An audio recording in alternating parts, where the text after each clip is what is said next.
Take this job and shove it. I ain't working here no more. Everybody's working for the weekend. Taking care of business every day. Now it's wow, welcome to the working week. Working 9 to 5, what a way to make a living. Minimum wage. Okay, you are listening to The Working Lunch. I'm Jeff Turgeon, co-host of the show, and I'm with... There's also a co-host of the show. Welcome, everyone. So we got a lot of stuff planned. How are you doing today? I'm doing very well. How about you? Good. We dodged a bullet here with the storm. It's Yeah, I never really take the meteorologist seriously in New England anymore. in New England. You got to take it with a grain of salt here. So we're moving towards spring very quickly, aren't we? Yes, we are. The gopher said. Excuse me? Gopher set? The, what is it, Pete? Oh, gopher? Yes. Groundhog. Yes. Groundhog. Gopher. I Groundhog. thought you were lost you talking there. about That's what it was. I thought you were talking about golfing. Like, No, with that's golfer- almost time. People have been set. golfing. People have been golfing That's with the weather. amazing. That is amazing. Welcome to New England. Welcome to you. So we're gonna jump right into the show. We got a lot Busy we got show, a lot of stuff to go over. A lot of stuff happening. Full agenda. First is we have a guest on the line here. We're gonna cut over to it's Kathy Wrench. She is the Dean of Business, Engineering, and Technology at Quinsigamond Community College. Kathy, are you with us on the Working Lunch? I am. How are you, Jeff? Nice to talk to you. Nice to talk to you. Thanks for joining us, and we're joined by Jonathan Cortez Welcome, here. Kathy. Thank you. So, Yeah, thank you for having me. Kathy, we do a lot of work together around the manufacturing and other programs that you offer up at QCC, and I think a lot of people Right. there's a misconception here that we both battle that manufacturing is not as is no longer a viable career path or no longer a vibrant part of our economic mix, and it's nothing could be further from the truth from what we see every day, and still about 10% of our economy is based in the manufacturing sector here in Central Mass, and so I know that's something you live near and dear to your heart as well, and you've got a lot going on up at QCC with manufacturing. Yeah, we've got all kinds of things going on with manufacturing, and we're very excited about it. We've actually seen a really nice growth in the programs that, the kind of family of programs that we see as supporting the local manufacturing needs, and we just opened a new building and a new CNC lab, all of which are going to help us bring more people through that pipeline and get them into the kind of technically skilled jobs that our manufacturers are offering. That's wonderful, and I know that you have offered and will continue to offer is an associate's degree in manufacturing technology. Or? So let me tell you a little bit about how we think about manufacturing. Yes, we do have an associate degree in manufacturing technology. That's actually one of 4 programs that we offer that we feel are related to various aspects of what employers are really looking for. So manufacturing technology obviously would be a key program. We also offer a program in electronics engineering technology that has a couple of different focus areas. One is in mechatronics. Mechatronics is that kind of multidisciplinary field of engineering that looks at systems, looks at the mechanical design, the electrical design, often the IT design, and the controls that in an automated manufacturing company are all part of the process. So we offer a focus there in mechatronics, a focus in photonics, the use of concentrated light in manufacturing. That's a new curriculum option that we're going to roll out in our Southbridge location in the coming year. And of course, that's a very big field here in Central Mass as well. Absolutely, yes, with some companies. of our, Yeah, I'm sorry. You go ahead, Jeff. No, I was just Yeah. I know that we've worked with a number of companies that where photonics is the key of what they're doing, and That's right. And they from what they say, there's a lot of great opportunities with those companies. Yeah, especially down here. There's a really vibrant cluster in the South County, Southbridge region. We've been working very, very actively with them, with our partners at Bay Path Technical High School, with the chamber in that region, to really look at what the specific training needs are that are slightly different from the traditional metal manufacturers and bringing our expertise to that. The other program that we have that is very connected to automated manufacturing is our IT program, because, of course, every automated manufacturing environment that works with computer numeric control, CNC equipment, and has an automated process has an IT backbone. So IT has now become ubiquitous, whether you're in education, manufacturing, the hospitality industry, right? So our IT program is also a very vibrant part of our manufacturing offerings. In fact, we just had someone on a panel here a couple weeks ago who represented General Electric, and she, of all of the kinds of technical skills she was looking for, she emphasized their need for IT people. So that's kind of the big look at what we're doing relative to manufacturing. That's exciting stuff, and I think kudos to you and the team at QCC. You've also tell us a little bit about that. You know, like any industry, manufacturing has levels, and you know, you can kind of rise up through the ranks or go into a senior rank, and you know, everything from kind of that entry level hands-on to where you become more of more of the engineering kind of side of things. So tell us a little bit about it. I know that you've done a lot of work both on the kind of the entry level with some partners out there, as well as the articulation agreements you have with WPI and others. Yeah, so, you know, I spent some time this week with some of our current students in manufacturing because I wanted to have real-time information about our students for our discussion today. So let me tell you about some of the various ways students come to us looking to advance their careers. So we have many students who come to us who are, you know, somewhere in their 20s, 30s, 40s, have actually worked in manufacturing, but might be at an entry level as an assembler or some other role like that, and realize that with additional technical education, they can really advance their careers. In fact, there was one woman I was talking to who was at one company, actually had been in a quality position. That position was downsized. She got moved into what was an engineering department, or that was what it was called at her place, and decided to come back to school to upgrade her skills with plans to transfer to Fitchburg State University. So our manufacturing technology associate degree program has articulation agreement, a transfer agreement with Fitchburg State. So students who graduate from our associate degree in manufacturing technology can transfer to Fitchburg State in their industrial technology program and finish out their 4-year degree in a very focused engineering technology program. And that's very important because let me make the distinction. Now, I will talk about our engineering science program in a minute. There are really two tracks, and the word engineer gets used very loosely. Engineering technology really refers to those kinds of applied engineering jobs where the hands-on technical skills are really the core knowledge. Engineering science and the traditional thinking is a much more theoretical approach to engineering, and people in those fields tend to get 4-year degrees at minimum and often advanced graduate degrees in a discipline, maybe in electrical engineering or computer engineering or mechanical. And we also have a program in that area, so our engineering program is probably one of our best known. That program prepares people for transfer to a 4-year baccalaureate program. And the thing most people know about us when they know about our engineering and technology programs is that we have an agreement with WPI. If our students complete our engineering degree program with a B or better, they can apply to and transfer to WPI as full juniors. That is a really terrific opportunity for many, many students who, for one reason or another, could not start at WPI but aspire to that 4-year degree. What also saves them quite a bit of resources it does. In the process as well, and gives them a chance to kind of economically make it a lot more feasible for them to make that leap. That's right. And actually, WPI is incredibly generous with our students in transfer.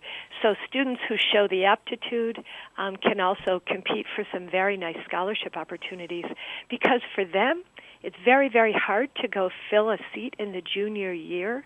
By then you've either decided you really like the college you're at, or the reason you might have left WPI is because you really decided you didn't like engineering. That wasn't the path you wanted to choose. So they want a pipeline of very highly qualified transfer applicants. We've worked with them for, 10, maybe even 15 years. We have really got our relationship, working very, very closely with them. We tweak our curriculum constantly to make sure that how we're preparing students ensures that they can be successful on the other side. Now, Kathy, but our students go lots of other places, not only WPI now. They're going all over the country. Now, Kathy, that's a great pathway for Yes. some of your students. But those who actually ascertain the associate's degree, Yep.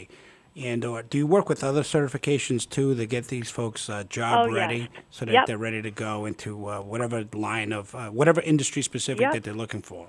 So let me talk about manufacturing in that way, because there's also a really great opportunity there. So we have worked very, very closely with MACWIC, the workforce development arm of the Manufacturing Extension Partnership. And I hope, but I'm not sure all listeners know, that they have built a very nice career pathway for people to enter manufacturing in a production, kind of an entry-level production spot. And we have worked with them to credential what they're doing in the CNC operator training program that they offer, so that students can take that, get credit here at QCC, and then continue their studies with us toward the associate degree. In many of our courses, and manufacturing is a very good example, we embed different industry certifications. So, for example, in manufacturing, you take a 3D modeling course. The final exam in that course is actually the SolidWorks, which is a very popular 3D modeling program. It's the SolidWorks certification. So students spend 15 weeks learning 3D modeling, take the certification exam for SolidWorks, and get that industry credential. Oh, great. So so when they have the associates, they actually, as you said, embedded in that associate's Yes. degree are other certifications that are Exactly. industry specific. So when they go out looking for a job, it's more than just one line item, if you will. Exactly. It's not only their associate degree, but it's Right. the skills that they're acquiring along the way. Oh, Now, one of our fantastic. biggest challenges, and I want to be honest with that, is that these certification exams are very expensive. We can't obviously afford to pay for all the certification exams that students could possibly take. We try to incorporate the ones we can Sure. right into our course offerings, but we also design a lot of a curriculum to prepare people to go out on their own and take them. And an example of that is in our IT program. If you were to look at our computer systems engineering technology program, almost every course description in that program references the particular industry certification, whether it's in Cisco or CompTIA or the EMC storage technology certification. It tells people, it alerts them to what that course is preparing them to do in terms of a certification. And then we give the students the option of going out to spend a couple hundred, sometimes $300 or $400 to take the certification exams. So we do it both ways. Some we build right in, and some we prepare people for and make sure they know how to go about getting access to the certification exams. Well, there's an intangible resource. You're actually not in addition to the degree, you're also guiding them in what they're going to need for the future, anyways. So that Absolutely. they're getting this information, guidance, consulting, and what Yeah. have you. So they have a big picture of what's going to happen above and beyond the associate's degree. That's right. And when you look at, one of the things that we're always asking the employers that work with us, and I think MACWIC has done a good job of impressing upon their employer partners why this is so important. We really need our employer partners to work with us and embed these kinds of credentials in their position descriptions so that when people are looking for jobs, they see, that MacWorks certification does actually mean something when I go looking for a job, or it does matter if I have SolidWorks certification or the Cisco, certification of whatever kind. The more that people can see those, it's not only the degree but also the skill sets in job descriptions, the more they'll realize the importance of getting those credentials as part of their portfolio when they're in college. Kathy, in terms of the manufacturing tracks that might exist, Yep. are there prerequisites folks need, or a certain level of anything Yep, beyond so- high school or high school equivalency? So, of course, the high school diploma or the high school, the high set, the equivalency is the minimum to be accepted into the college. We try to make the programs as accessible as possible and the incoming. So there may be some courses that don't have prerequisites coming into the program, but everyone should know this is a college, and there are college-level requirements across the boards in terms of our general education core, our English, our math, our social sciences. So students will and should be able to perform at the college level in those fields. We are working, we have a lot of there's a lot of math anxiety out there, which I think is wrongfully placed. I think people don't realize the math skills they bring to most situations, and we're trying to do everything we can to break that down and help students build on the skills they bring. So we're doing a lot of creative things with math. We're trying to embed as much of the math and English and writing instruction as we can into our technical courses. So I think the thing they need to realize is they should bring everything they have with them and know that we're going to work with them to maximize the benefit of the skills they bring to us and help complement that so they are ready for that next step when they leave us. We're talking with Kathy Wrench, and she is the Dean of Business Engineering and Technology at Quinsigamond Community College. Kathy, I know that we have a career navigator, college navigator at the career centers to help That's right. any folks that come through Workforce Central that might be interested in attending QCC or just get information in general about higher ed can That's go right. and talk to her. Her name is Dawn Kritzis, and she does a fantastic job of helping connect does. people. How about just in general? What should folks do if they're interested in checking out the programs that you offer at QCC? If they're interested in, what I would suggest is that they contact our admissions office directly. And I'm going to get that number for you. I have it up here. I apologize for that. So the QCC admissions office has both an email and a phone number that people can access. And the best way is to submit their inquiry to the admissions office. The email is admissions@qcc.mass.edu. And the phone number is 854-4262. We also are on Facebook, so people can like us there and follow what's going on.